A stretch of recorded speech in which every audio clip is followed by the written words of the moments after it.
Hello and welcome back to my channel. In this month's interview we have Emma Harrison, who's a Sales and Marketing Assistant at Barrington, Stoke. Hope you find this interview useful and enjoy. Hi, my name is Emma. I'm the Sales and Marketing Assistant at Barrington, Stoke, which is a small independent children's publisher based in Edinburgh. My role is pretty varied. I work across sales, marketing and a bit of PR, which is definitely a benefit of working for a smaller press. You get to try a lot of different things. On a day-to-day basis, a lot of my job revolves around supporting our sales agencies, both in the UK and internationally. So making sure they have all the title information and materials that they need for selling our books across the trade. I work on a range of sales material, including our advance information sheets, and I also support our sales and marketing director with presentations for sales conferences and processing some of our smaller house orders too. Most days I'll also be doing some kind of mailing, so I coordinate our new titles mailings each month, which is always a big job, as well as our catalogues, proof copies and POS material for booksellers, libraries and events. These can be pretty varied too.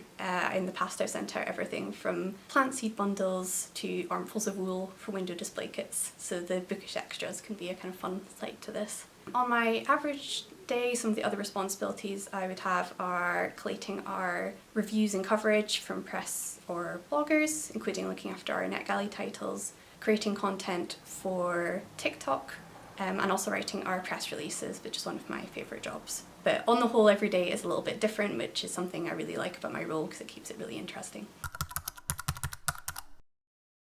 Firstly, I studied English literature at uni after leaving school, which I loved. That led me to look into careers where I was going to get to work with books and where I became interested in the publishing process as well. Once I'd read a little bit into the industry, I learned about the different publishing master's courses that were available, which I thought sounded like a really great crash course on the industry.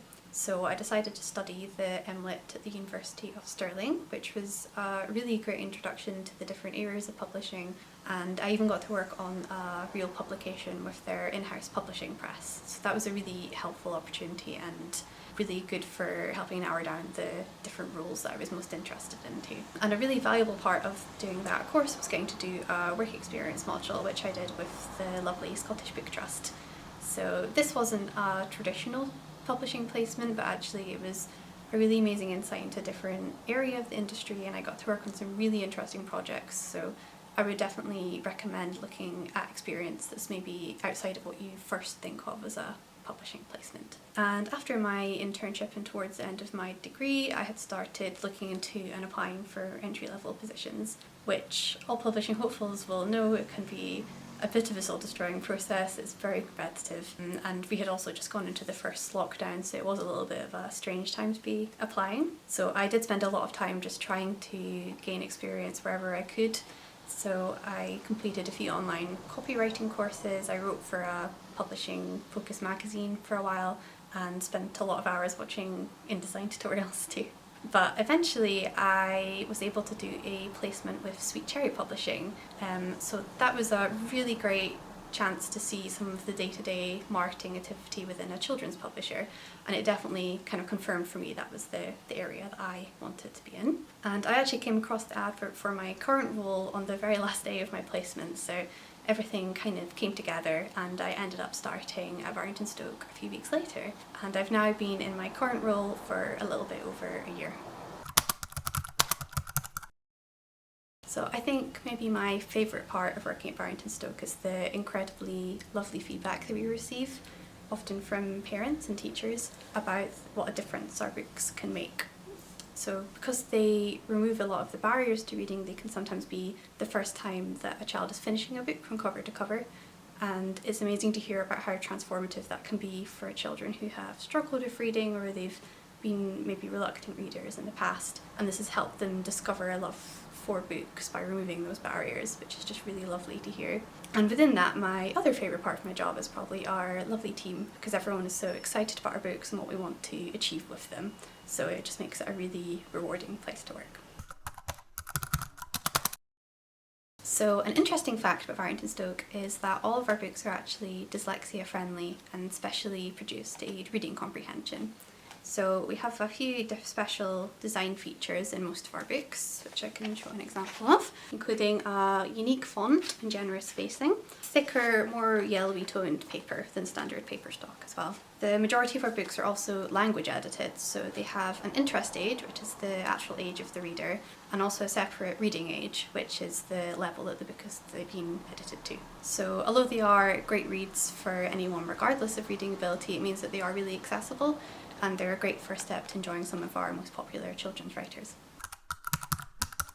The bonus of working across a few different areas is getting to sit in on a really great range of meetings. So first up for me each week is our production meeting, where our designer and our publisher take us through the covers, illustrations and manuscript updates for all of our new titles, and also any upcoming reprints as well. So this is helpful for me because it means I can keep our sales agencies up to date with any cover changes and what reading material that we have available to you.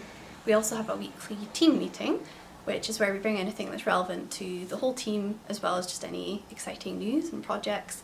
It's also just a really nice way to see everyone during the week. A few of us still work largely from home, and we have some staff based outside of Edinburgh as well, so it's nice to have that weekly check-in with everyone. The really key meetings for me are our PR meeting, which is where we mostly catch up on plans for social media and events for the next week, and our marketing meeting, which is our full marketing team and covers a really big range of areas, so author activity, specific promotions, digital analytics, sales figures, schedules, so this can change a lot from week to week. I would definitely put organisation and multitasking right at the top. I think they're really crucial for any publishing role, staying on top of different tasks and priorities, but I certainly find they're really key for being able to work across a mix of different areas day to day. So having a good system for staying on top of deadlines is a must-have, and I would definitely recommend finding a to-do list system that works well for you. So being able to plan your week but also being flexible to things coming up at short notice as well is really important. And the other skill I would definitely highlight is creativity. I love how fun and inventive children's publishing is, and we spend a lot of time coming up with exciting and original copy and marketing ideas and really eye-catching visuals too. So creativity is hugely important there. And I think also relevant for coming up with different approaches and problem solving. We're quite a small team. We've got 6 people working across all of our marketing activity. So there's a lot of opportunity to contribute to discussion and really be involved with decision making. So I think bringing a lot of fresh ideas is also really important. Honestly, a lot of things. I've only been working in publishing for a bit over a year, and it's definitely been a learning curve so far. But I think if I was to pick one specific area, it would probably be production. I find it quite a complex area, especially with our special design features. And although it's important for me to have a grasp of how each book is progressing and our kind of overall production process, I feel like there's a lot more I could learn about the step-by-step process that goes into creating our books. So for that reason I really enjoy meetings with our production team and our designer, because I always feel like I'm learning a lot every time we speak. Firstly, I would recommend joining the SYP. They hold some really great careers workshops with publishing professionals, as well as in-person events and even a mentorship program, which was a really big help for me. Also staying on top of industry news, so knowing about top sellers, recent trends and campaigns is going to be a really big help in interviews. So reading the Bookseller, Book Brunch, and I'd also recommend the Publishing Post as well. And then when it comes to actually applying, I think it's really good to think about transferable skills, because I remember when I was applying I found it quite hard to know what to talk about because I didn't have a lot of actual publishing experience. But there's a lot of different skills that you can pull into that, so organisation, time management, any experience with writing or admin is going to be really useful for you. I worked in retail through both of my degrees and I was still able to mention that in interviews, so there's always relevant skills to publishing that you can pull from different kinds of roles. Lastly, I think just keeping an open mind while you're searching. I think it's tempting to look at bigger companies because they get a lot more exposure and positions do come up more often, but my tip would be to really look into indies. There's a lot of really amazing smaller presses doing really interesting things, and it can be such a great start in publishing. Although there's a bit more of a shift happening now, I think it's fair to say publishing's still quite London centric, so if, like me, you're based quite far from London, it's really important to look into companies that are local to you as well. And kind of within that, I think staying open to different types of roles as well, and not closing yourself off too much to different areas, because you might miss out on some really great positions, and there are opportunities to move around once you break into publishing, but equally I'd say it might surprise you what you enjoy the most once you start as well. This is a tricky one because I think everyone enjoys different types of reads, so it's hard to pick one that would work for everyone. But I think a book that had a really big impact on me, and maybe it's a slightly stereotypical choice, is Pride and Prejudice. It was the first classic I remember reading, and I remember picking it up and not really being sure what to expect, and then just instantly loving the characters and all the dialogue. It's so fun and clever and witty, and I feel like I find something else to love about it every time I reread it. And I think it also just feels really relevant to today because the interactions and the relationships are just so timeless. I probably could have picked any Jane Austen book for this really, because I just love all of them.